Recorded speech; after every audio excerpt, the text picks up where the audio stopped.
All right, the Supreme Court just cleared the way for sports betting nationwide. This was big news that came out yesterday. Yeah, those for it say citizens can now make big money and bring regulation to the underground betting world. But critics say the addictive nature of gambling will be a detriment to the games that we gamble on. Here with what to make of all this is business developer and entrepreneur Tom Maoli. Tom, thanks so much for coming on this morning. Thanks for having me on. How you doing? Good, good. So there's two sides of this. People say gambling's very addictive, and then the other side says, well, yeah, but people are doing it anyway. Yeah, listen, it's a $400 billion industry. It's been going on for years. You know, it's been going on illegally, and it's time that the Supreme Court, it was the best decision the Supreme Court ever made. It's time that they took control of it, and they got their portion of the revenues. The states, you know, the devil's in the details. It's really going to be about where the money goes and the revenues go, because historically the lottery system, which was supposed to go to fix all the, especially in New Jersey, fix all the roads and the bridges, they use it to support the pension funds. It's really about where the money goes. At the end of the day, I think it's the best decision the Supreme Court ever made. Who wins, who loses? Well, listen, I think at the end of the day, the states win, casinos lose. You know, we have online gambling now. Amazon.com, the world's about the internet. It's all about online. You're going to see online gambling everywhere. People are going to be gambling from their iPhones as they're sitting in their cubicles at work.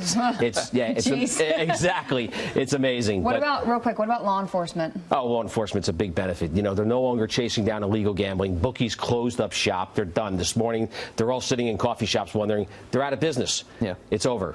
All right, well, let's look at the cases for and against here. The people that say, you know, they're for this, say sports betting, it's happening anyway, as we just said. You know, people are using bookies. And this will regulate it, and it will actually let, you know, governments profit from it. The against say there's an addictive nature in it, and the rampant corruption could threaten the integrity of athletics. And that's where you see the thought of, you know, sports players being paid off. Hey, I got a lot of money on this game. Right. Can you throw the game for me? You know? Yeah, listen, that's been going on for years. Yeah. I think it's all about controls. If they put the proper controls in place, that's not going to happen. At the end of the day, when they release the legalities or the illegalities of sports betting, it's going to stop the people from being degenerate gamblers, because it's at their access now. It's not the mystique is gone.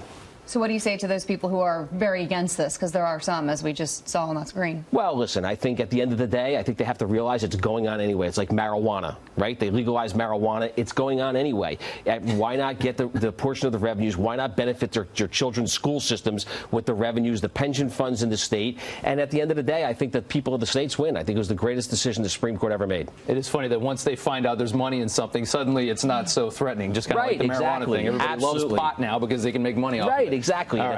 Listen, it became a business, and at the end of the day, this is going to be a business. Although, like I said, the casinos lose. I think it's online. It's all online. That's where the world's going. That's where the millennials are going. Okay. And at the end of the day, listen, hopefully Pete Rose gets in the Hall of Fame now. Yeah, he might be able to get that ban lifted. Yeah. Right. Okay. Thank you so much, Tom.